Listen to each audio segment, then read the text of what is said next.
அன்பு நண்பர்களுக்கு வணக்கம். நான் உங்கள் கிஷோர் குமார். ஸோ இன்னைக்கு நம்ம June 12 of the Hindu analysis TNT சீரீஸ்ல பார்க்க போறோம். ஓகேங்களா? Daily news dose. ஸோ நம்ம straight away we will go into the editorial. எடிட்டோரியல்ல பார்த்தீங்கன்னா இந்த வாட்டி ரொம்ப இம்பார்ட்டண்ட்டான ஒரு நியூஸ் இருக்கு. அதுதான் என்ன அப்படின்னா எஃப்சிஆர்ஏ பில் பத்தி அவங்க கொடுத்துருக்காங்க ஆத்தர். ஓகேங்களா? State is expanding it's control over civil society. And the civil society இருக்கு பாத்தீங்களா? The civil society is an important topic in GS2. ஓகேங்களா? civil society, NGO, self help group. ஓகேங்களா? இதுல இருந்து GS2ல வருஷத்துக்கு இன்டர் ரிலேஷன்ஷிப், அதாவது வந்து ஏதாவது ஒண்ணு மாத்தி மாத்தி மாத்தி மாத்தி மாத்தி என்ன பண்ணுவாங்கன்னா வருஷத்துக்கு ஒரு வாட்டியாவது கொஸ்டின் கேட்டுருவாங்க. ஓகே, ஸோ அந்த அளவுக்கு important. You have to what you have to do is in general you need a one sheet. இது ஒன் ஷீட் ஆஃப் சிவில் சொசைட்டினா என்ன, இதோட டெஃபினிஷன் உங்களுக்கு தேவை. Civil society means what. ஓகேங்களா? அதுக்கப்புறம் their எவல்யூஷன். ஓகேங்களா? அது ஒரு evolution from since independence. Okay, அதுக்கப்புறம் அவங்க what are all the roles of civil society, roles of civil society, and then their success stories of case studies. இது தேவை. ஓகேங்களா? Case studies. and then their limitations என்ன, அதுக்கப்புறமா வந்து அவங்களுடைய FCRA, அவங்க மேல போட்டிருக்கக்கூடிய அந்த எஃப்சிஆர்ஏக்கு அவங்க எப்படி வந்து பாதிக்கப்படுறாங்க. ஓகேங்களா? ஸோ அதோட எஃப்சிஆரோடைய லிமிடேஷன்ஸ் ஆன் சிவில் சொசைட்டி, அது ஒரு இம்பார்ட்டன்டான விஷயம். ஓகேங்களா? லிமிடேஷன் இன் ஜெனரல் வந்து என்னன்னு பாத்தீங்கன்னா டிராபேக்ஸ் ஆஃப் சிவில் சொசைட்டி. அதுக்கப்புறமா வந்து எஃப்சிஆர்ஏவுக்கும் சிவில் சொசைட்டிக்கும் இருக்கக்கூடிய அந்த ரிலேஷன்ஷிப், அது இந்த ஆர்டிகல் கவர் பண்ணிடும். ஓகேங்களா? இதுக்கு முன்னாடி இருக்கக்கூடிய விஷயங்களை நீங்க நெட்ல பார்த்து பண்ணிட்டீங்கன்னா civil society as a topic will be over for you. நீங்க எந்த கொஸ்டின் கேட்டாலும் இதுல இருந்து ஆன்சர் எழுதுற மாதிரி வரணும். நான் இப்போ டைமென்ஷன்ஸ் எல்லாம் சொன்னேன்ல, இந்த டைமென்ஷன்ல ஒரு டைமென்ஷனுக்கு per dimension you have to have 5 points. That's all. At max 6 points. அதுக்கு மேல தேவையே கிடையாது. Because you don't have the space or time to write it. ஓகேங்களா? இந்த 5 points you have to write, express any time they are asking. ஓகேங்களா? எப்ப கேட்டாலும் எழுதுற மாதிரி இருக்கணும். ஓகே, ஸோ எஃப்சிஆர்ஏ பில்ல பாத்தீங்க அப்படின்னா இப்ப ரீசெண்டா இந்த name of step towards greater transparency and national security, அவங்க என்ன பண்ணிட்டாங்க அப்படின்னா it increases the executive power of the on the FCRA. Okay, for regulating the foreign funding. Okay, இதுக்கு முன்னாடியும் பாத்தீங்க அப்படின்னா 2020 அமெண்ட்மெண்ட்ஸ்லயும் they have imposed some strict restrictions. அது என்ன, requiring all foreign contribution to pass through a single bank branch. State Bank of India New Delhi பிரான்ச்ல தான் அதை பாஸ் பண்ண முடியும். Reducing the administrative expenditure limits from 50% to 20%. ஓகேங்களா? அட்மினிஸ்ட்ரேட்டிவ் எக்ஸ்பெண்டிச்சர் அப்படின்ற அந்த லிமிட்ல உங்களால 20% ஆஃப் த டொனேஷனை தான் வந்து ஸ்பெண்ட் பண்ண முடியும். Banning sub granting of smaller organisation. ஒரு பெரிய ஆர்கனைசேஷன் ஒரு ஸ்மால் ஆர்கனைசேஷனுக்கு வந்து சப் கிராண்டிங் பண்ண முடியாது, அதை பேன் பண்ணியிருக்காங்க. அப்புறமா வந்து எக்ஸ்பேண்டிங் த சஸ்பென்ஷன் பவர்ஸை எக்ஸ்பேண்ட் பண்றது. ஓகேங்களா? இது இல்லாம இப்ப இந்த நியூ ரூல்ல வந்து என்ன பண்ணிருக்காங்க அப்படின்னு பாத்தீங்கன்னா எஃப்சிஆர்ஏ அமெண்ட்மெண்ட் பில்லுல ப்ராப்ளமேட்டிக் பாயிண்ட்ஸ் அப்படின்னு எடுத்துக்கிட்டீங்கன்னா ஆட்டோமேட்டிக் செசேஷன் ஆஃப் ரெஜிஸ்ட்ரேஷன். ஓகேங்களா? அப்படின்னா என்ன, ஆட்டோமேட்டிக்கா வந்து இப்போ ஒரு சர்டன் பீரியடுக்கு அப்புறம் இப்போ வந்து ஃபார் எக்ஸாம்பிள் உங்களுடைய அந்த அந்த இது வந்து நீங்க அந்த லைசன்ஸ் வந்து ரெனியூ பண்ணலன்னு வச்சுக்கோங்களேன். அப்போ வந்து என்ன ஆயிடும்னு பாத்தீங்கன்னா ஆட்டோமேட்டிக்கலி இட் வில் செசீட். உங்களோட இது வந்து செசேஷன் ஆயிடும், ரெஜிஸ்ட்ரேஷன் வந்து கேன்சல் ஆயிடும். ஓகேங்களா? செசேஷன்ங்கிறது கேன்சல் ஆகும். ஓகேங்களா? அந்த மாதிரி ரெனியூ பண்ண முடியாததுக்கு டிலே ஃபார் ரெனியூவலுக்கு வந்து பாத்தீங்க அப்படின்னா ப்ரொசீஜரல் டிலே கூட ஒரு காரணமா இருக்கலாம். அப்ப it is involving more executive discretion. ஓகேங்களா? ஒரு எக்ஸிக்யூட்டிவ் வந்து ஒரு ஃபைலை வந்து மூவ் பண்ணாம அப்படியே வந்து வச்சிருக்கலாம், இல்லைன்னா வந்து காசு கேட்கலாம், என்ன ஒன்னாலும் பண்ணலாம். ஓகேங்களா? அப்ப அப்படி பண்ணலனாலுமே அது ஆட்டோமேட்டிக்கலி இட் வில் லேப்சஸ். ஓகேங்களா? ஸோ இது என்ன ஆகும் அப்படின்னு பாத்தீங்கன்னா, it will affect the NGOs for and stops with operations. ஓகேங்களா? ஆப்ரேஷன்லாம் ஸ்டாப் ஆயிடும். ஸோ அக்கார்டிங் டு கான்ஸ்டியூஷனல் இஷ்யூன்னு எடுத்துக்கிட்டிங்கன்னா ஆர்டிகல் 14 படி it is arbitrary and freedom of அசோசியேஷனுக்கு எதிரானது. ஓகேங்களா? And then government vesting of assets. Vesting அப்படிங்கிறது என்னன்னா, நீங்க அந்த மாதிரி வந்து செஸ்ஸீட் ஆன இல்லைன்னா வந்து லைசன்ஸ் கேன்சல் ஆன அந்த என்ஜிஓ உடைய ப்ராப்பர்ட்டி இருக்குன்னு வச்சுக்கோங்களேன், அது ஆட்டோமேட்டிக்கா வந்து கவர்மெண்ட் கிட்ட வந்துரும். ஓகேங்களா? கவர்மெண்ட் அப்ப என்ன பண்ணலாம் அப்படின்னா, இட் கேன் கன்ஃபிஸ்கேட். அதுக்கப்புறம் அதை சேல் பண்ணி கன்சாலிடேஷன் ஆஃப் ஃபண்ட் ஆஃப் இந்தியாவுக்குள்ள அதை வந்து ஆஹ், கொண்டு வந்துட முடியும். ஓகேங்களா? சேல் பண்ணி. அப்போ schools, hospitals, orphanages, which are being run by the religious institutions and NGOs, charitable trust, இதெல்லாம் வந்து அதோடைய அசர்ட்ஸை வந்து டெக்கேட்ஸ் வந்து பில்ட் பண்ணியிருப்பாங்க. அந்த இதெல்லாம் வந்து லிக்விடேட் ஆகுறதுக்கு இல்லைன்னா வந்து லூஸ் பண்றதுக்கு வாய்ப்புகள் நிறைய இருக்கு. ஓகேங்களா? நெக்ஸ்ட் வந்து கண்ட்ரோல் டியூரிங் த சஸ்பென்ஷன். ஓகேங்களா? இந்த கண்ட்ரோல் இருக்கு பாத்தீங்களா, அதை வந்து சஸ்பெண்ட் பண்ணி வச்சிருக்காங்க. இப்போ வந்து ஃபார் எக்ஸாம்பிள் ஏதோ ஒரு இல்லீகல் ஆக்டிவிட்டியோ இல்ல ஒரு நேஷனல் செக்யூரிட்டி இஷ்யூவோ இல்லைன்னா வந்து ஃபார் கிரேட்டர் கண்ட்ரோலோ வந்து அந்த ஒரு எஃப்சிஆரின் அடிப்படையில ஒரு என்ஜிஓவை சஸ்பெண்ட் பண்ணி வச்சிருக்காங்க. அப்படி சஸ்பெண்ட் பண்ணிருக்கும் பொழுது they cannot manage their assets freely. ஓகேங்களா? They have to get permission for every important moves. ஓகேங்களா? So this will paralyse. ஓகேங்களா? Institutions will be paralyse before the guilt establish. Suspend தான் பண்ணிருக்காங்க. அவங்க எந்த கில்ட்டியும் வந்து அவங்க மேல குற்றப்பத்திரிக்கை தான் தாக்கல் பண்ணிருக்காங்க. அக்யூஸ் தான் அவங்க. கன்விக்ட் ஆகிறதுக்கு முன்னாடியே அவங்க வந்து என்ன ஆகுறாங்க அப்படின்னு பாத்தீங்கன்னா ப்ராப்ளம சந்திக்கிறாங்க. ஸோ இதனால என்ன ஆகும்? Prior approval for every activity அப்படிங்கிறது they will practically cripple the NGO. ஓகேங்களா? அப்போ ஒரு என்ஜிஓ பழி வாங்கணும் அப்படின்னா சிம்பிளா சஸ்பெண்ட் பண்ணா போதும். ஓகே. நெக்ஸ்ட் வந்து சென்ட்ரலைசேஷன் ஆஃப் என்போர்ஸ்மெண்ட். அப்படி என்ன சார் ஆகும் அப்படின்னா, யூனியன் கவர்மெண்டோடைய அப்ரூவல் வந்து ஸ்டேட் இன்வெஸ்டிகேஷன் ஆஃபீஸர்ஸுக்கு இல்ல ஏஜென்சிஸுக்கு தேவை. ஓகேங்களா? So this is automatically putting more control over the state governments by the centre. ஓகேங்களா? திஸ் போலீஸ் ஏஜென்சிஸா இது இல்லைன்னா ஏதாவது ஒரு agencies independently cannot take act in the FCRA violations. ஓகேங்களா? ஸோ இது it is against federalism. State economy autonomy வந்து weaken ஆகுது. இதெல்லாமே வந்து இதுல நீங்க ஒரு பாயிண்ட் எழுதலாம். ஓகேங்களா? அண்ட் தென் ஃபார் எக்ஸாம்பிள் இதை எதுக்கு யூஸ் பண்ணிக்கலாம்? வெறும் எஃப்சிஆர்ஏக்கு மட்டும் யூஸ் பண்ணணுன்ற அவசியம் இல்லை. இந்த பாயிண்ட்டை நீங்க இப்போ வந்து emerging threats emerging threats emerging threats to federalism அப்படின்னு இருக்கா அப்படின்னு ஒரு டாபிக் கேட்குறாங்கன்னு வச்சுக்கோங்களேன். நேத்து நம்ம என்ன பார்த்தோம்? எஜுகேஷன் இன்ஸ்டிடியூஷன்ஸ் வச்சு பார்த்தோம். Education institutions education institutions greater control of centre by the states through NEP இந்த மாதிரியான விஷயங்கள்னால.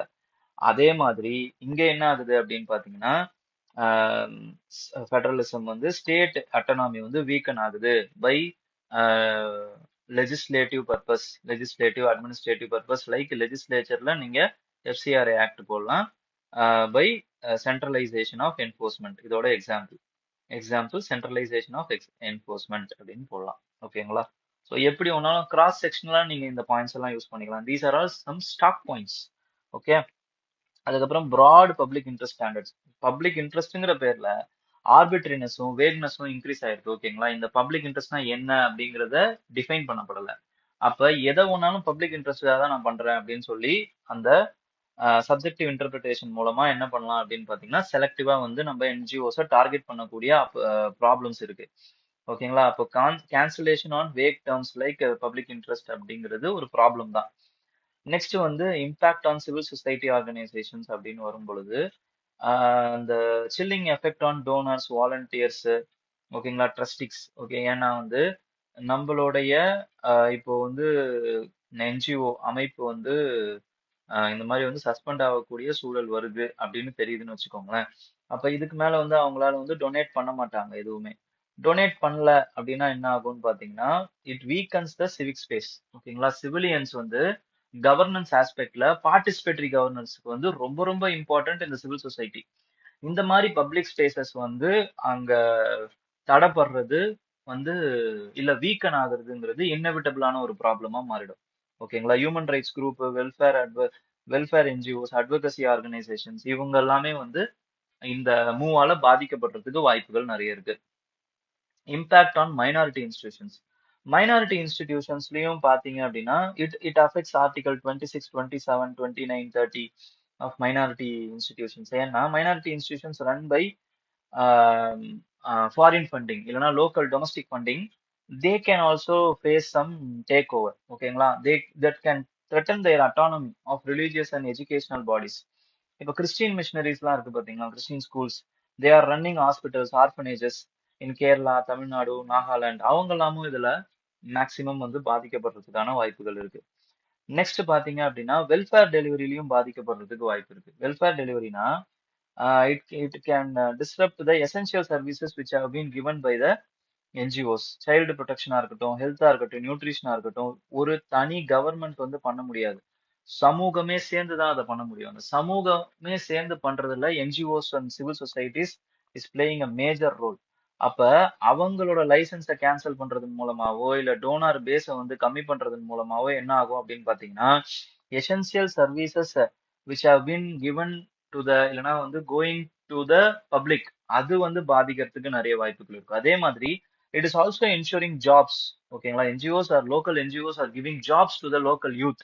ஸோ அதுவுமே பாதிக்கப்படுறதுக்கு நிறைய வாய்ப்புகள் இருக்கு. ஏன்னா இவங்க இப்ப பாதிக்கப்படுறாங்கன்னு வச்சுக்கோங்களேன், இந்த இம்யூனைசேஷன் டிரைவ்ஸா இருக்கட்டும், ட்ரைபல் வெல்ஃபேர்ஸா இருக்கட்டும், ஹெல்த் கேம்ப்ஸ் ரன் பை என்ஜிஓஸா இருக்கட்டும், இது எல்லாமே வந்து it will take a back seat.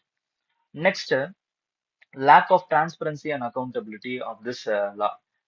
இப்போ டிசிஷன் எதை நோக்கி வந்து எடுக்கிறீங்க அப்படின்னு வந்து அவங்க சொல்ல வேண்டிய அவசியமே கிடையாது. ஓகேங்களா? அண்ட் இது வந்து பப்ளிக் செக்யூரிட்டி இல்லைன்னா வந்து பப்ளிக் வெல்ஃபேருக்காக, நேஷனல் செக்யூரிட்டிக்காக அப்படின்னு வந்து விளக்கம் கொடுத்துட்டு நீங்க ஏன் இதை கேன்சல் பண்ணீங்க அப்படின்னு கேட்க முடியாது. ஏன்னா நேஷனல் செக்யூரிட்டி ரீசன்ஸ்க்காக தான் நாங்க கேன்சல் பண்ணோம் அப்படின்னு ஹார்ட்லி தே வில் சே. அப்போ this gives limited avenues for the appeal. அப்பீலும் போக முடியாது. நேஷனல் செக்யூரிட்டி அப்படின்னு சொல்லிட்டாங்கன்னா அப்பீல் போக முடியாது. ஓகேங்களா? அப்ப இது என்ன ஆகுது அப்படின்னு பாத்தீங்கன்னா from the shift the FCRA Act is shifting from the regulation of the foreign funding ல இருந்து executive control over the civil society ஆ மாறுது. ஓகேங்களா? So there is a risk of fundamental rights, federalism, autonomy of the welfare of education and religious institutions. ஓகேங்களா? So இது எல்லாத்துலயுமே இந்த constitutional issues வந்து இந்த இந்த ஒரு ஆக்ட் மூலமா வந்து நமக்கு வந்து ஆம், எவ்வளவு அஃபெக்ட் ஆகுது அப்படிங்கிறது நம்மளால புரிஞ்சுக்க முடியுது. ஓகே, நெக்ஸ்ட் வந்து பாத்தீங்க அப்படின்னா implementation of complete but workers still vulnerable அப்படின்னு போட்டிருக்காங்க. இப்போ என்ன ஆச்சு அப்படின்னு பாத்தீங்கன்னா கோட்ஸ் ஆஃப் 4 கோடு வந்து இப்போ ரிலீஸ் பண்ணியிருக்காங்க. லேபர் கோட்ஸ் வந்து 4 இருக்கு அப்படிங்கறது நான் வந்து நேத்தே உங்களுக்கு சொன்னேன். அந்த 4 கோடு என்னென்ன அப்படின்னு பாத்தீங்கன்னா code of wage 2019, the industrial relations code 2020, the Code on Social Security 2020, Occupational Safety and Health Working Conditions Code 2020. இப்ப ரீசெண்டா என்ன பண்ணிருக்காங்க அப்படின்னு பாத்தீங்கன்னா இந்த கோட்ஸுக்கெல்லாம் ரூல்ஸ் வந்து ஸ்டாண்டர்ட் ஆப்ரேட்டிங் ப்ரொசீஜர்ஸ் இதெல்லாம் வந்து இம்ப்ளிமெண்ட் பண்ணிருக்காங்க. ஓகேங்களா? அப்படி பண்ணதுல சில லேக்குனேஸ் இருக்கு அப்படின்னு தான் இந்த எடிட்டோரியல் சொல்லுது. அது என்னென்ன லேக்குனேஸ் அப்படின்னா, இப்ப இண்டஸ்ட்ரியல் ரிலேஷன்ஸ் கோட் எடுத்துக்கோங்க. இதுல they have introduced a concept called as fixed term employment. ஓகேங்களா? இந்த ஃபிக்ஸ்டு டேர்ம் எம்ப்ளாய்மெண்ட் வந்து ரொம்ப வருஷமா வந்து யூஸ் பண்ணிக்கிட்டு இருக்காங்க. ஆனா இந்த கோட்ல வந்து மினிமம் டென்யூர் எவ்வளவு இந்த ஃபிக்ஸ்டு டேர்ம் எம்ப்ளாய்மெண்ட்டுக்கு? ஏன்னா it is not a permanent employment, it is only a contractual. ஓகேங்களா? அப்ப எவ்வளவு மினிமம் டென்யூர் எவ்வளவு? அப்புறமா வந்து limit the number of contract renewal வந்து லிமிட் பண்றதுக்கான ஸ்கோப் வந்து அந்த கோட்ல கொடுக்கவே இல்லை. ஓகேங்களா? இப்ப லிமிட் பண்ணியிருந்தாங்கன்னு வச்சுக்கோங்களேன், என் நம்பர் ஆஃப் கான்ட்ராக்ட் நம்ம வந்து திருப்பி திருப்பி ஒரே பர்சன் மேல போட்டு போட்டு அவங்களே வந்து வச்சிருக்க தேவையில்ல. ஓகே, இல்லைன்னா என்ன ஆகும்னு பாத்தீங்கன்னா ஷார்ட்டர் கான்ட்ராக்ட்ஸ் போடுவாங்க. 1 மந்த்துக்கு போட்டு அவங்கள எப்பயுமே வந்து ஒரு அன்செட்டிலிங் ஆட்டிடியூட்லயே வச்சிருப்பாங்க. ஓகேங்களா? ஸோ ஒரு ஒன் இயர்னு இருந்தா கூட அவங்களுக்கு வந்து ஒரு ஸ்டெபிலிட்டி இருக்கும். அந்த ஸ்டெபிலிட்டியை கொடுக்காமயே இருக்கும். ஓகேங்களா? இந்த இண்டஸ்ட்ரீஸ்.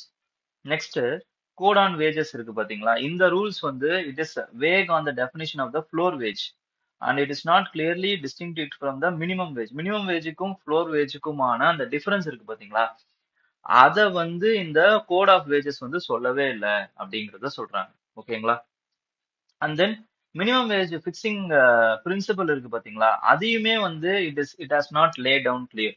அப்ப என்ன பண்றாங்க, it is assuming that the previous fixing units இருக்கு பாத்தீங்களா, அதுவே தான் இருக்கும் அப்படின்னு வந்து அசியூம் பண்றாங்க. அந்த ப்ரீவியஸ் யூனிட்ஸ் வந்து பாத்தீங்க அப்படின்னா ஜெண்டர் பயாஸ் உடையது. மேலுக்கு ஒரு வெயிட்டேஜும் ஃபீமேலுக்கு ஒரு வெயிட்டேஜும் இருக்கு. ஓகேங்களா? அதனால வந்து மினிமம் வேஜ் வந்து ஃபிக்ஸ் பண்றதுக்கான அந்த கிரைட்டீரியாவையும் ஒழுங்கா அவங்க டிஃபைன் பண்ணல. நெக்ஸ்ட் அவர்லி வேஜ் இருக்கு பாத்தீங்களா, அத வந்து it is calculated based on the dividing of the daily wage by 8. இப்ப டெய்லி வெயிட்னே என்ன வந்து ஒர்க்கிங் ஹவர்ஸ் அப்படின்னு பாத்தீங்கன்னா 8 ஹவர்ஸ் மேக்ஸிமம் நம்மளால ஒர்க் பண்ணணும். ஓகேங்களா? அப்ப அப்ப அவர்லி பேசிஸ்ல என்ன பண்றாங்க அப்படின்னா வந்து இப்ப டெய்லி வேஜுக்கு ஒரு 1000 ரூபாய் கொடுக்குறாங்க அப்படின்னா அத டிவைடட் பை 8 போட்டோம் அப்படின்னா பர் ஹவர் எவ்வளோ அப்படிங்கிறது நமக்கு தெரிஞ்சிடும். ஓகேங்களா? அப்படிதான் இன்னும் டிவைட் பண்ணிட்டு இருக்காங்க. It is a flat method. ஏன் ஃபிளாட் மெத்தட் அப்படின்னா இப்ப அவங்க 8 ஹவர்ஸும் ஒர்க் பண்ண போறது இல்ல, 4 ஹவர் தான் ஒர்க் பண்றாங்கன்னு வச்சுக்கோங்களேன். மிச்சம் இருக்கக்கூடிய 4 ஹவர்ஸுக்கு வந்து அவங்களால வந்து எந்த ஒரு ஆக்டிவிட்டியும் ஈடுபட முடியாம கூட இருக்கலாம். ஏன்னா 2 ஹவர் டிராவல் பண்ணலாம், 2 ஹவர் மறுபடியும் 2 and 4 போலாம்.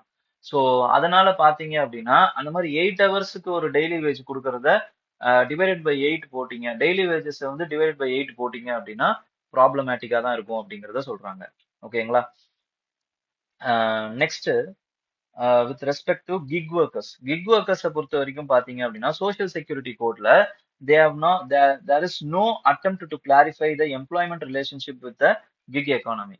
Gig and platform workers are still treated as self-employed and they are part of the unorganized workforce. இது important for films. This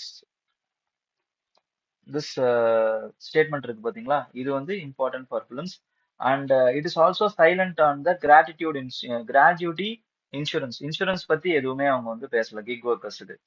It would have been more useful. அதே மாதிரி industrial relations gold வந்து என்ன சொல்லுது அப்படின்னு பாத்தீங்கன்னா இதுவுமே இம்பார்ட்டன்ட் ஃபார் ஃபிலிம்ஸ். ஓகேங்களா? இந்த கிரைட்டீரியா யூனியன் ட்ரேட் யூனியன் இருக்கு பாத்தீங்களா, must have to at least 30% of the membership to be recognise. ஓகேங்களா? ரெகக்னைஸ் பண்றதுக்கு ட்ரேட் யூனியன்ஸை ரெகக்னைஸ் ட்ரேட் யூனியன்ஸா மாறுறதுக்கு அட்லீஸ்ட் 30% ஆஃப் த மெம்பர்ஷிப்பாவது தேவையாம். ஓகேங்களா? அப்ப registration does not guarantee recognition. இப்ப ரெகக்னைஸ் பண்ணா மட்டும்தான் அவங்க கூட வந்து இப்ப ஏதாவது ஒரு டிஸ்பியூட் இருக்குன்னு வச்சுக்கோங்களேன், அப்ப வந்து இண்டஸ்ட்ரியல் எம்ப்ளாயர்ஸ் வந்து என்ன பண்ணுவாங்க அப்படின்னு பாத்தீங்கன்னா, எம்ப்ளாயிஸ் வந்து என்ன பண்ணுவாங்கன்னா ஆம், கூப்பிட்டு பேசுவாங்க. ரெகக்னைஸ் ட்ரேட் யூனியன்ஸ் கிட்ட தான் பேசுவாங்க. கவர்மெண்ட்டும் ரெகக்னைஸ் ட்ரேட் யூனியன்ஸ் கிட்ட தான் பேசுவாங்க.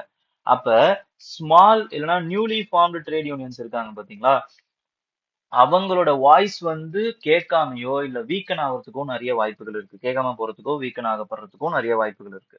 Okay, next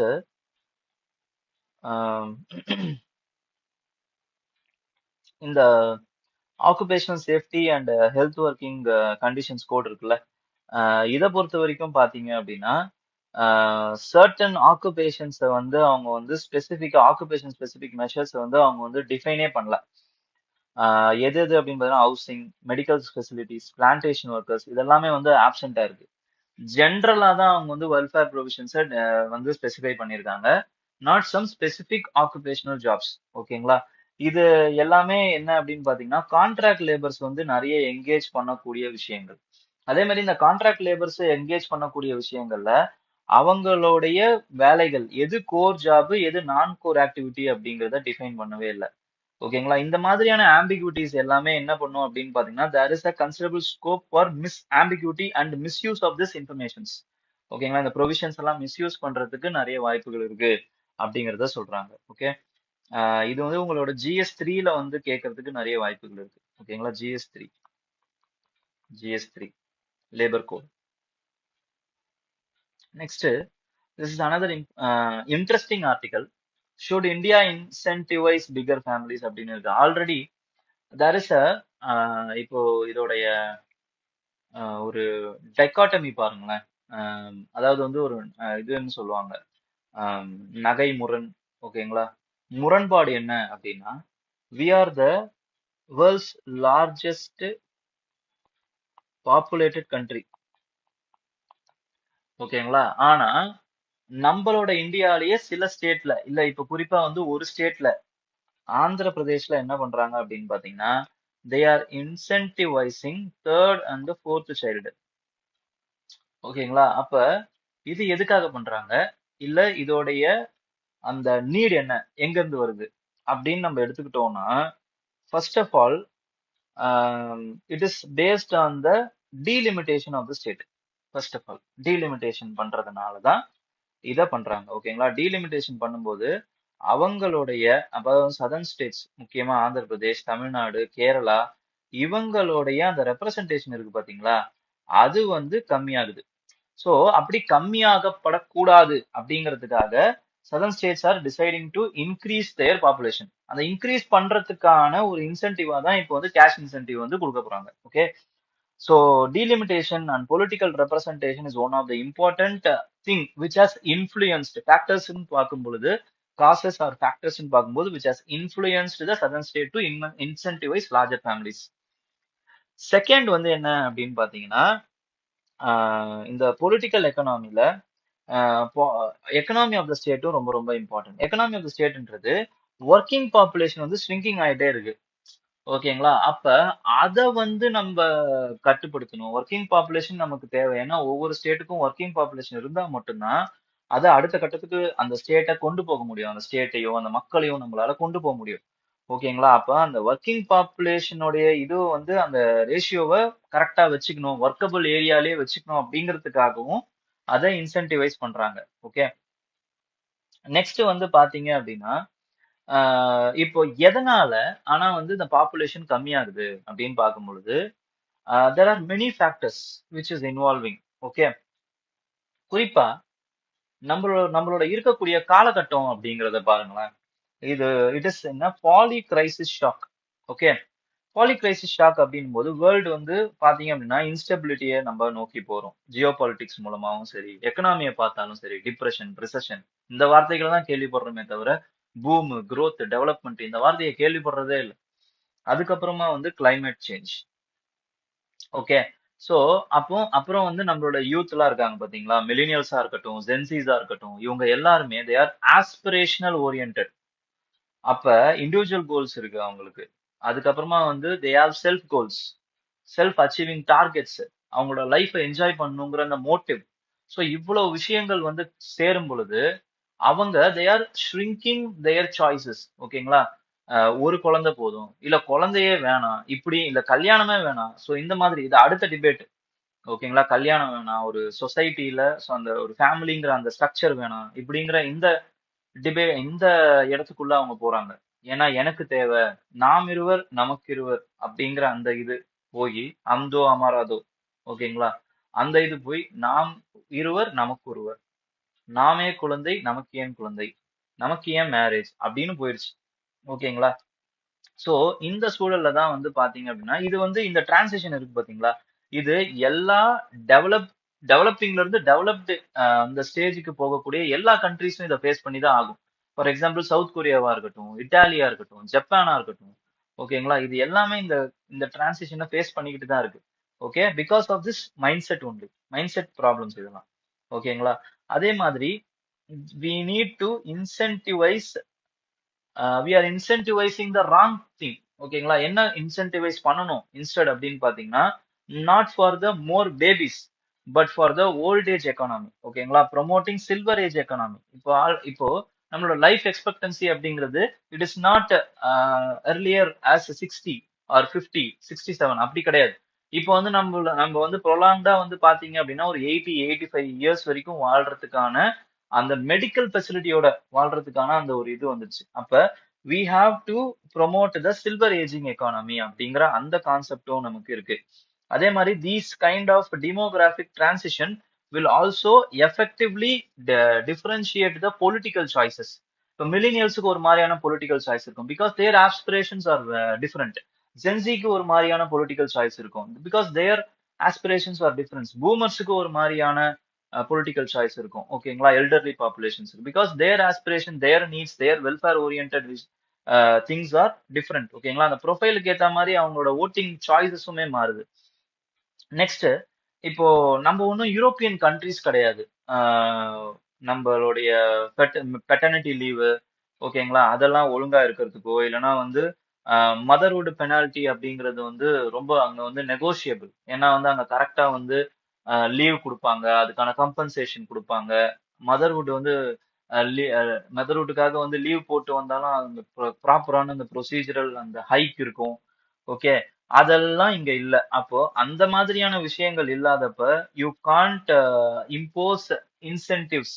okay. Incentives like the cash incentive. அதுக்கு பதில் நம்ம என்ன பண்ணணும் அப்படின்னு பாத்தீங்கன்னா, we have to invest in the geriatric care, அதுக்கப்புறமா வந்து அதாவது வந்து old age population care, basic primary health care, better pension schemes, better saving schemes, இப்படி நம்மளுடைய விஷயங்களை கான்சென்ட்ரேட் பண்ணணுமே தவிர அந்த மாதிரி கிடையாது அப்படிங்கிறத சொல்றாங்க. ஓகேங்களா?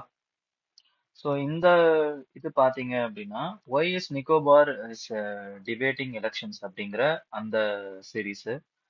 இதுல நம்ம வந்து பாத்தீங்கன்னா என்னென்ன அப்படிங்கறது முதல்ல வந்து எக்ஸிஸ்டிங்கா இருக்கக்கூடிய அந்த ட்ரெடிஷனல் சிஸ்டம் என்ன நிக்கோபார்ல அப்படிங்கறத ஃபர்ஸ்ட் பாத்துருவோம். எக்ஸிஸ்டிங் சிஸ்டம் இப்ப ட்ரெடிஷனல் கவர்னன்ஸ்ல எப்படி போயிட்டு இருக்கு அப்படின்னா, லீடர்ஷிப் அப்படின்னா வந்து வில்லேஜ் கேப்டன்ஸ் அப்படின்னு வந்து சொல்லுவாங்க. First captain, second captain, third captain அப்படின்னு வந்து மூணா வந்து பிரிச்சிருப்பாங்க. நெக்ஸ்ட் வந்து செலக்ஷன்ஸ் வந்து பாத்தீங்க அப்படின்னா எலெக்ஷன் பேஸ்ட் கிடையாது, கன்சென்சஸ் பேஸ்ட். எல்லாருமே ஒத்துக்கிற மாதிரியான லீடர் தான் வந்து தேர்ந்தெடுப்பாங்க. நெக்ஸ்ட் வந்து ஓட்டிங்கும் பாத்தீங்க அப்படின்னா கம்யூனிட்டி மீட்டிங் போட்டு அதுக்கப்புறமா வந்து லோக்கல் பேலட்ஸ்ல அவங்க வந்து முடிவு பண்ணுவாங்க. டிசிஷன் வந்து பாத்தீங்க அப்படின்னா பாப்புலர் கன்சல்டேஷன் தான். அண்ட் தென் வந்து ட்ரைபல் கவுன்சில் ரெப்ரசன்ட் ஐலாண்ட் குரூப்பா இருக்கக்கூடிய அந்த ஐலாண்ட்ஸை வந்து ட்ரைபல் கவுன்சிலா வந்து போடுவாங்க. நேச்சர் வந்து ட்ரெடிஷ்னலா வந்து செல்ஃப் கவர்னன்ஸா இருக்கும். இப்ப டிராஃப்ட் ரூல் என்ன பண்ணிருக்கு அப்படின்னு பாத்தீங்கன்னா இது எல்லாத்தையுமே மாத்திருக்கு. இப்ப இந்த இவங்க ஒன்ஸ் எலெக்டட் அவங்க வந்து பாத்தீங்க அப்படின்னா எவ்வளவு நாள் வேணாலும் இருந்துக்கலாம். ஃபார் எக்ஸாம்பிள் இப்ப ரீசெண்டா வந்து இப்ப வந்து கேப்டன் ஒருத்தர் நிக்கோபார் கேப்டன் வந்து பாத்தீங்கன்னா 23 வருஷத்துக்கு முன்னாடி அவர் எலெக்ட் பண்ணிருக்காங்க கேப்டனா. ஓகேங்களா? அந்த மாதிரி வந்து வருஷத்துக்குலாம் இல்ல 5 வருஷத்துக்கு ஒரு வாட்டிலாம் நடக்காது. அப்ப இப்ப டிராஃப்ட் ரூல்ல என்ன பண்ணிருக்காங்கன்னா வந்து மேண்டேட்டரி 5 இயர் எலெக்ஷன்ஸ் வந்து வச்சிருக்காங்க. கான்ஸ்டியூன்சிஸை வந்து டீலிமிட்டேஷன் பண்ண போறாங்க. அதுக்கப்புறம் எலக்டோரல் ரோல்ஸ் வந்து அதே மாதிரி ஃபார்முலா ஓட்டர் லிஸ்ட்லாம் வந்து பண்ண போறாங்க இங்க. அதே மாதிரி விமன் ரெப்ரசன்டேஷன் கொடுப்பாங்க. அட்மினிஸ்ட்ரேஷனும் பாத்தீங்க அப்படின்னா similar to the mainland India. ஓகேங்களா? அப்போ similar to panchayat municipal election மாதிரியே மெயின்லேண்ட்ல நடக்கிற மாதிரி நடக்கும். Aim is to increase the transparency, accountability and inclusivity. ஓகேங்களா? ஆனா இங்க என்ன, ஏன் வந்து இப்ப ட்ரைபல் கவுன்சில்ஸ் எல்லாம் வந்து கன்சர்ன்டா இருக்காங்க அப்படின்னா, இந்த இந்த கவர்னன்ஸ் இருக்கு பாத்தீங்களா, இட் வில் பி பிகம் பியூரோக்ரட்டைஸ்டு கவர்னன்ஸா மாறிடும். ட்ரெடிஷனல் கன்சென்சஸ் பேஸ்ட்ல இருந்து என்ன ஆகும் அப்படின்னு பாத்தீங்கன்னா எலக்ட்ரல் ப்ரொசீஜர் பேஸ்டா வந்து மாறுறதுக்கு வாய்ப்பு இருக்கு. கஸ்டமரி பிராக்டிஸ் வந்து லூஸ் ஆகுறதுக்கு வாய்ப்பு இருக்கு. ஏன்னா கம்யூனிட்டியில வந்து கேப்டன்ஸ் வந்து எப்படி தேர்ந்தெடுத்தோம் அப்படின்னா கன்சென்சஸ் பேசிஸ்ல தான் தேர்ந்தெடுத்தோம். இப்ப it will be replaced by electoral competition. இந்த எலக்டோரல் காம்படிஷன் வந்து ரீப்ளேஸ் ஆச்சு அப்படின்னா என்ன ஆகும்? சண்டை நடக்கிறதுக்கு இல்லைன்னா வந்து எனிமிட்டி வர்றதுக்கு, குரூப்ஸுக்கு நடுவுல வர்றதுக்கு வாய்ப்புகள் நிறைய இருக்கு அப்படிங்கறத அந்த ஒரு ப்ராப்ளம் வந்து சொல்றாங்க. அதே மாதிரி வந்து ஆபீஸ் ஜாப் மாதிரி கவர்னன்ஸ் மாறிடும். அதுக்கப்புறம் டிசிஷன் மேக்கிங் வந்து பாத்தீங்க அப்படின்னா community meeting lose its centrality. ஓகேங்களா? டிசிஷன் மேக்கிங்ல பியூரோக்ராட்ஸ் வந்து டிசிஷன் மேக் பண்ண ஆரம்பிச்சிருவாங்க. அதே மாதிரி பொலிட்டிக்கல் இன்டர்ஃபியரன்ஸ் நடக்கிறதுக்கும் வாய்ப்பு இருக்கு. ப்ரோ சென்டர் பர்சன்ஸ் வந்து எலெக்ட் ஆகுறதுக்கு நிறைய வாய்ப்பு இருக்கு. இப்போ for example centre great Nicobar council வந்து பாத்தீங்க அப்படின்னா இந்த மெகா ப்ராஜெக்ட் இருக்குல்ல, great Nicobar mega project Galathea பேல, அதை வந்து அப்போஸ் பண்ணிருக்கு. ஸோ இந்த மாதிரியான பொலிட்டிக்கல் மூவ்ஸ், எக்கனாமிக் அந்த ஸ்ட்ராட்டஜிக் இன்ஃப்ராஸ்ட்ரக்சர்ஸ் வந்து இம்ப்ளிமெண்ட் பண்றதுல இவங்களுடைய பங்கு வந்து ட்ரெடிஷ்னல் கவர்னன்ஸ்ல வந்து ஆஹ், பாத்தீங்க அப்படின்னா எதிர்ப்பு தெரிவிக்கிறாங்க. அப்படிங்கிறதுனால centre is planning to replace it and moving to a system where they fit, it they can rule, இல்லைன்னா வந்து சாய்ஸ் வந்து மேக் பண்ணலாம் அப்படிங்கிற அந்த சிஸ்டமை திணிக்கிறாங்களோ அப்படிங்கிற அந்த பயம் வந்து இந்த ஃபார்மல் கம்யூனிட்டிஸ்க்கு வருது. ஓகேங்களா? ஆனா இங்க பாத்தீங்க அப்படின்னா ஏன் இவங்க எடுத்துட்டு வராங்க இந்த இந்த இந்த ஒரு ப்ரொசீஜர்ல ஏன் எடுத்துட்டு வராங்க அப்படின்னு பாத்தீங்கன்னா ஒப்பாசிட்டி இருக்கு இங்க. கவர்மெண்ட் சைட்ல இருக்கக்கூடிய கன்சர்ன்ஸ் இதெல்லாம். ஓகேங்களா? சேர்மன்ஸ் வந்து லாஸ்ட் எலெக்ட் எப்ப ஆனாங்கிறதே தெரியல. டாக்குமெண்டேஷன் இல்ல. அக்கௌண்டபிலிட்டியும் இல்ல. ஓகேங்களா? பவர்ஸ் அண்ட் டென்யூர்ஸ் வந்து அன்டிஃபைன்டா இருக்கு. கேப்டனுக்கு என்ன பவர் அப்படிங்கறதெல்லாம் அன்டிஃபைன்டா இருக்கு. ஓகேங்களா? அப்ப ஒரு டிரான்ஸ்பரன்சியும் அக்கௌண்டபிலிட்டியும் ஏத்துறதுக்காக தான் வந்து நம்ம இதை பண்றோம் அப்படின்னு வந்து கவர்மெண்ட் வந்து அவங்களோட சைடுல இருந்து சொல்றாங்க. அப்ப அட்மினிஸ்ட்ரேட்டிவ் வியூல சில டிபேட்ஸ் இருக்கு. அவங்களோட வியூஸ சொல்றாங்க. ஃபிக்ஸ்டு எலெக்ஷன், டிரான்ஸ்பரன்சி கொடுக்கும், எலக்டோரல் ரோல்ஸ், விமன் ரெப்ரசன்டேஷன் இதெல்லாம் இன்க்ரீஸ் பண்ணும். ட்ரைபல் கவுன்சில் வியூஸ் வந்து பாத்தீங்க அப்படின்னா வந்து கஸ்டமரி கவர்னன்ஸ் வந்து லாஸ் ஆகும், பியூரோக்ரட்டைசேஷன் நடக்கிறதுக்கு வாய்ப்பு இருக்கு, consensus based decision making erode ஆகிறதுக்கு வாய்ப்பு இருக்கு, பொலிட்டிக்கல் இன்டர்ஃபரன்ஸ் வர்றதுக்கு வாய்ப்பு இருக்கு அப்படிங்கிற அந்த விஷயம் எல்லாம் பேசுறாங்க. இப்ப வந்து பாத்தீங்க அப்படின்னா இப்ப வரைக்கும் அந்தமான் அண்ட் நிக்கோபார் வந்து எந்த ஒரு ஃபிஃப்த் ஆர் சிக்ஸ்த் ஷெட்யூல் எதுலயுமே வந்து இல்லாத ஒரு சூழ்நிலை தான் இருக்கு கான்ஸ்டிடியூஷன் படியும்.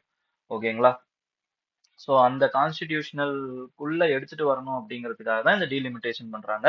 சோ இதுதான் கோர் டிபேட். ஓகேங்களா? With respect to the bill, அந்த எலெக்ஷன் மோட்டிவ்க்கு.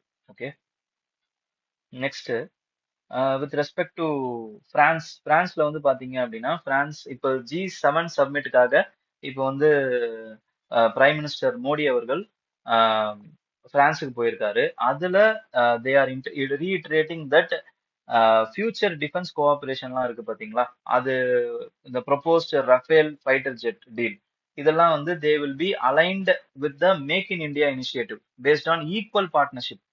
தே த இதுக்கப்புறமா வந்து பாத்தீங்க அப்படின்னா ட்ரெடிஷனல் கிளைண்ட் வெண்டர் அரேஞ்ச்மெண்ட் இருக்காது. It will be envisioned as a partnership based co-development and industrial cooperation equal to equal approach. இந்த மாதிரியான கீவேர்ட்ஸ் எல்லாம் நோட் பண்ணி வச்சுக்கோங்க. Equal to equal approach. Okay, partnership பேசிஸ்ல இருக்கும் அப்படிங்கறத சொல்றாங்க. நெக்ஸ்ட் அடுத்த இது பாத்தீங்க அப்படின்னா with respect to center to lift the excise duty on higher ethanol blending petrol. ஓகேங்களா? ஹையர் டியூட்டி இப்போ வந்து பாத்தீங்கன்னா பெட்ரோல், அதுக்கப்புறமா வந்து எத்தனால். ஓகேங்களா? பெட்ரோல் வந்து பாத்தீங்கன்னா எக்ஸைஸ் டியூட்டிய இது பண்ணும். எத்தனால் வந்து பாத்தீங்கன்னா ஜிஎஸ்டியை வந்து அட்ராக்ட் பண்ணும். இப்போ ஆல்ரெடி இதுவே வந்து ரெண்டுமே தனித்தனி ப்ராடக்ட்ஸ். இப்போ இந்த ரெண்டு ப்ராடக்ட்டையும் பிளெண்ட் பண்ணா அது ஒரு ப்ராடக்டா மாறும். Another product. அப்ப அதுக்கான அந்த டியூட்டி, எக்ஸைஸ் டியூட்டி அப்படிங்கிறது போடப்பட்டுச்சுல. இப்ப அந்த டியூட்டியை கேன்சல் பண்ணிடுறாங்க. பிகாஸ் ஆல்ரெடி இவங்க வந்து இந்த ரெண்டு ப்ராடக்ட்டுக்கும் டியூட்டிஸை கொடுத்துட்டாங்க, இந்த டாக்ஸஸை கொடுத்துட்டாங்க. It will be a double taxation. அதனால இந்த எக்ஸ்ட்ரா இது வந்து நீக்கியிருக்காங்க. And this move will also encourage for the அந்த இப்போ ரீசெண்டா இந்தியா லான்ச் பண்ணக்கூடிய அந்த E85 மாதிரியான இனிஷியேட்டிவ்க்கு இந்த மூவ் வந்து பாத்தீங்க அப்படின்னா it will be an encouragement, further encouragement அப்படிங்கிறத சொல்லியிருக்காங்க. ஓகே, நெக்ஸ்ட் இந்த நியூஸ் ரொம்ப இம்பார்ட்டன்ட் தான். ஓகேங்களா? With respect to films, mains எல்லாத்துக்குமே இம்பார்ட்டன்ட். இதை நீங்க எக்ஸாம்பிளாவும் போடலாம். India is likely to be invited. Likely தான். ஓகேங்களா? இன்வைட் பண்ணப்படலை இன்னும். Likely to be invited for joining the Hormuz security initiative. Hormuz security initiative அப்படின்ட்டு வந்து பிரான்ஸ் வந்து லான்ச் பண்ண போகுது. ஓகேங்களா? அதுக்கு for broader maritime security partnership. Okay, அதுக்காக என்ன பண்றாங்க அப்படின்னு பார்த்தா இந்தியாவையும் கூப்பிடுறதுக்கான வாய்ப்புகள் இருக்கு அப்படிங்கிற மாதிரி பேசிக்கிறாங்க. ஓகேங்களா? இது எதுக்கு அப்படின்னு பார்த்தீங்கன்னா multinational initiative for ensuring freedom of navigation in state of Hormuz. யாரை வந்து யாரை வந்து கூப்பிட போறாங்க அப்படின்னா வந்து India, United States, Qatar, Saudi Arabia, UAE இவங்களெல்லாம் தான் வந்து கூப்பிடுறதா வந்து எக்ஸ்பெக்ட் பண்ணப்படுது. ஓகேங்களா? For what? To ensure defense cooperation, maritime security, military hardware and development in West Asia. இது எல்லாத்தையும் வந்து இவங்க இஷ்யூஸ் எல்லாம் வந்து டிஸ்கஸ் பண்ணுவாங்க. ஓகேங்களா? ஸோ எதுக்காக, என்ன இனிஷியேட்டிவ் பேர் வந்து Hormuz security initiative. Okay, so that's all friends. இந்த நியூஸ் பேப்பர்ல இதுதான் இம்பார்ட்டண்டான நியூஸஸ் இருக்கு. ஸோ டிஎன்டி வந்து இன்னைக்கான டிஎன்டி ஓவர். ஓகேங்களா? So all the best. Thank you. ஜாலியா